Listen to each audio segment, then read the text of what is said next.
नेपाल में जो कुछ हुआ ना, वो कोई मामूली पॉलिटिकल ड्रामा नहीं था। ये एक पूरी की पूरी जेन ज़ी की बगावत की कहानी है।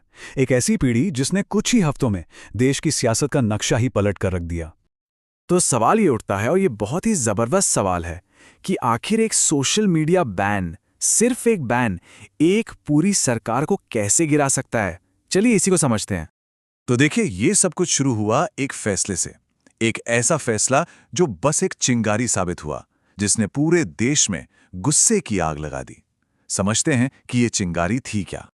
बात है सितंबर 2025 की शुरुआत की। नेपाल सरकार ने अचानक से फेसबुक, एक्स, व्हाट्सएप मतलब 26 बड़े सोशल मीडिया प्लेटफॉर्म्स पर बैन लगा दिया। और वजह बताई गई कि ये कंपनियां भाई नए रजिस्ट्रेशन के नियम कानून नहीं मान रही थी। पर यह बात आप जानते हैं किसी के गले नहीं उतरी। ये बैन तो बस ऊपर की बात थी, एक ट्रिगर। असली वजह तो कहीं ज्यादा गहरी थी। सालों से जो गुस्सा युवाओं के अंदर पनप रहा था, करप्शन के खिलाफ, भाई भतीजावाद के खिलाफ, खराब आर्थिक हालात और हाँ, उन पॉलिटिकल एलिट्स के खिलाफ जिन्हें सारे फायदे मिल रहे थे। और इसी गुस्से को जाहिर करने के लिए एक शब्द बहुत वायरल हुआ, नेपो किड्स। ये टर्म इस्तेमाल होता था पॉलिटिकल एलिट्स के बच्चों के लिए। मतलब वो लोग जिन्हें बिना किसी मेहनत के सिर्फ अपने परिवार के नाम पर बड़े बड़े मौके और फायदे मिल रहे थे। तो ये सिर्फ एक शब्द नहीं था, ये पूरे सामाजिक गुस्से का एक सिंबल बन गया था। और फिर क्या था, जो गुस्सा अब तक दबा हुआ था वो सैलाब बनकर सड़कों पर आ गया। और ये प्रोटेस्ट कोई छोटे मोटे नहीं थे, ये बहुत तेजी से फैले और बहुत बहुत गंभीर हो गए। आप अंदाजा लगाइए कि सितंबर 2025 में हालात कितनी तेजी से बदले। महीने की शुरुआत में बैन की घोषणा होती है और बड़े पैमाने पर प्रोटेस्ट शुरू हो जाते हैं। कुछ ही दिनों के अंदर सिचुएशन कंट्रोल से बाहर हो जाती है। प्रदर्शनकारी काठमांडू में सीधा संसद पर धावा बोल देते हैं। इसके बाद पुलिस के साथ जबरदस्त हिंसक झड़पें होती हैं और प्रेशर इतना ज्यादा बढ़ जाता है कि सिर्फ कुछ ही दिनों में 12 सितंबर को उस वक्त के प्रधानमंत्री केपी शर्मा ओली को इस्तीफा देना पड़ता है। लेकिन इस पूरे उथल पुथल की एक बहुत भारी मानवीय कीमत भी चुकानी पड़ी। कम से कम 50 लोगों की जान चली गई और कुछ रिपोर्ट्स तो ये आंकड़ा 70 से भी ज्यादा बताती हैं। ये बहुत दुखद था। और बस इसी तरह जबरदस्त पब्लिक प्रेशर के आगे एक सरकार गिर गई। ये सच में नेपाल के युवाओं की ताकत का एक हैरान कर देने वाला प्रदर्शन था। तो सरकार तो गिर गई।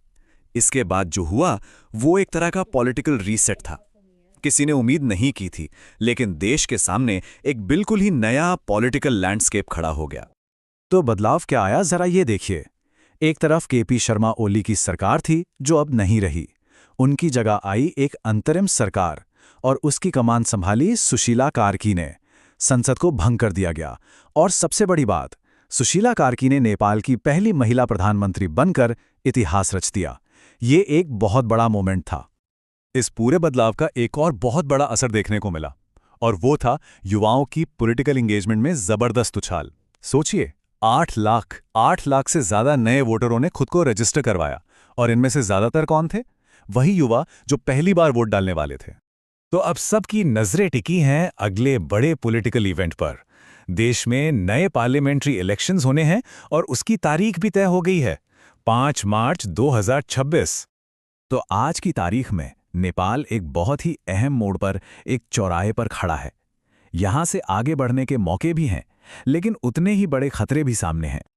और देखिए, जब भी किसी देश में पॉलिटिकल इंस्टेबिलिटी होती है तो उसका असर सीधे सीधे इकोनॉमी पर पड़ता है। जाहिर है, निवेशक घबराते हैं। तो जहां 2025 में ग्रोथ रेट करीब 4.6% थी, वहीं इस उथल पुथल की वजह से अब 2026 के लिए अनुमान है कि ये ग्रोथ धीमी पड़ जाएगी। आगे का रास्ता आसान बिल्कुल नहीं है। कई बड़ी अनिश्चितताएं हैं। पहला, संसद को भंग करने का जो फैसला है उसे कोर्ट में चैलेंज किया गया है, तो एक कानूनी पेंच फंस सकता है। दूसरा, इतनी सारी नई नई पार्टियां बन गई हैं कि पॉलिटिकल सीन बहुत ज्यादा बिखर गया है। मतलब चुनाव के बाद एक स्टेबल सरकार बनाना एक बड़ी चुनौती होगी। और शायद सबसे बड़ा डर कि अगर नई सरकार इन युवाओं की उम्मीदों पर खरी नहीं उतरी तो क्या होगा?